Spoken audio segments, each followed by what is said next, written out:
tonight from the Oval Office. Before I begin, let me speak to important news from earlier today. After 8 months of nonstop negotiation, by my administration, a ceasefire and a hostage deal has been reached by Israel and Hamas, the elements of which I laid out in great detail in May of this year. This plan was developed and negotiated by my team and will be largely implemented by the incoming administration. That's why I told my team to keep the incoming administration fully informed, because that's how it should be, working together as Americans. This will be my final address to you from the American people from the Oval Office, from this desk as president.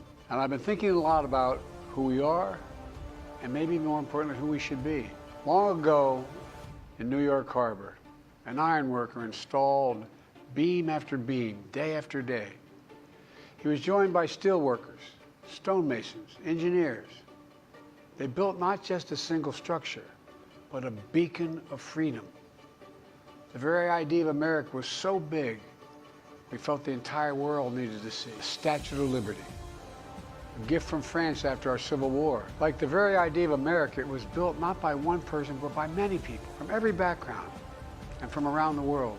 Like America, the Statue of Liberty is not standing still. Her foot literally steps forward atop a broken chain of human bondage. She's on the march, and she literally moves. She was built to sway back and forth to withstand the fury of stormy weather, to stand the test of time because storms are always coming. She sways a few inches, but she never falls into the current below. The Statue of Liberty is also an enduring symbol of the soul of our nation, a soul shaped by forces that bring us together and by forces that pull us apart. And yet, through good times and tough times, we've withstood it all. A nation of pioneers and explorers, of dreamers and doers, of ancestors native to this land, of ancestors who came by force. A nation of immigrants who came to build a better life, holding the torch of the most powerful idea ever in the history of the world. That all of us are created equal. That all of us deserve to be treated with dignity, justice, and fairness. That democracy must defend and be defined and be imposed, moved in every way possible. Our rights, our freedoms, our dreams. But we know the idea of America, our institution, our people, our values that uphold it are constantly being tested. Ongoing debates about power and the exercise of power. But whether we lead by the example of our power or the power of our example. Whether we show the courage to stand up to the abuse of power or we yield to it. After 50 years at the center of all of this, I know that believing in the idea of America means respecting the institutions that govern a free society. The presidency, the Congress, the courts, a free and independent press, institutions that are rooted, they just might not reflect the timeless words, but they echo the words of the Declaration of Independence. We hold these truths to be self-evident. Rooted in the timeless words of the Constitution, we the people. Our system of separation of powers, checks and balances. It may not be perfect, but it's maintained our democracy for nearly 250 years, longer than any other nation in history that's ever tried such a bold experiment. In the past 4 years, our democracy has held strong, and every day I've kept my commitment to be president for all Americans through one of the toughest periods in our nation's history. I've had a great partner in Vice President Kamala Harris. It's been the honor of my life to see the resilience of essential workers getting us through a once-in-a-century pandemic. The heroism of service members and first responders keeping us safe.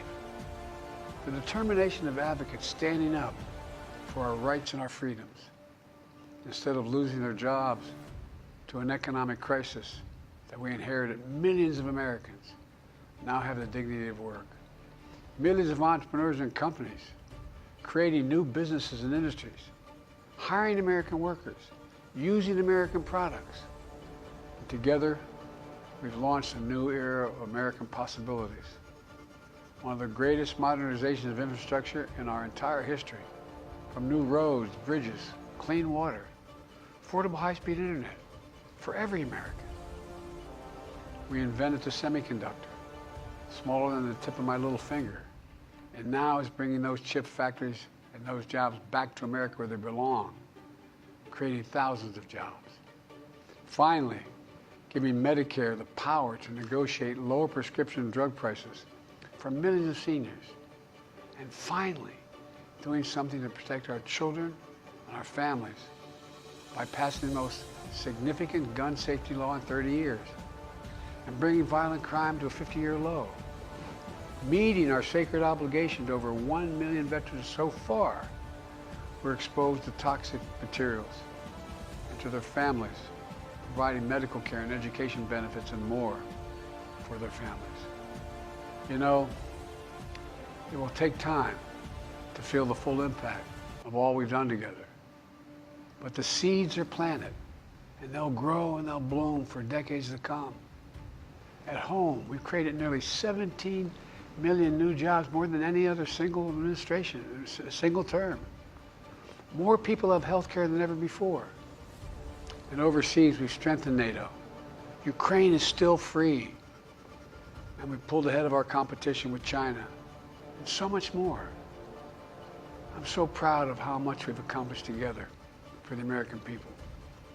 And I wish the incoming administration success, because I want America to succeed.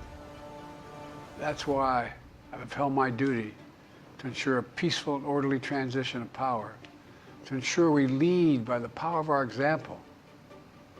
I have no doubt that America is in a position to continue to succeed.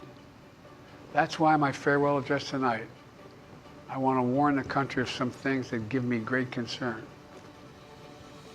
This is a dangerous and that's a dangerous concentration of power in the hands of a very few ultra-wealthy people. And the dangerous consequences if their abuse of power is left unchecked.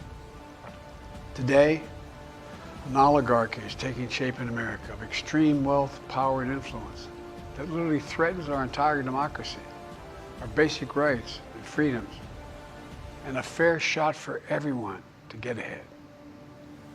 We see the consequences all across America, and we've seen it before. More than a century ago, but the American people stood up to the robber barons back then and busted the trusts. They didn't punish the wealthy. They just made the wealthy play by the rules everybody else had to. Workers want rights to earn their fair share. You know, they were dealt into the deal, and it helped put us on a path to building the largest middle class, the most prosperous century any nation in the world has ever seen. We've got to do that again. In the last 4 years, that's exactly what we've done. People should be able to make as much as they can, but play by the same rules. Pay their fair share of taxes. So much is at stake. He once said of the Statue of Liberty, quote, speaks a silent universal language, one of hope, that anyone who seeks and speaks freedom can understand. Yes, we sway back and forth to withstand the fury of the storm, to stand the test of time. A constant struggle, a short distance between peril and possibility. But what I believe is the America of our dreams is always closer than we think. It's up to us to make our dreams come true. Let me close by stating my gratitude to so many people, to the members of my administration, as well as public service and first responders across the country and around the world. Thank you for stepping up to serve. To our service members and your families, it's been the highest honor of my life to lead you as Commander-in-Chief. And of course to Kamala and our incredible partner, the historic Vice President. She and Doug have become like family. And to me, family's everything. My deepest appreciation to our amazing First Lady who's with me in the Oval today. For our entire family. You're the love of my life and the lives of my love. My eternal thanks to you, the American people.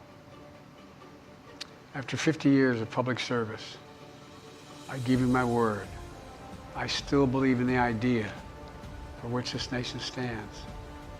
A nation where the strengths of our institutions and the character of our people matter and must endure. Now it's your turn to stand guard. May you all be the keeper of the flame. May you keep the faith. I love America. You love it too. God bless you all. May God protect our troops. Thank you for this great honor.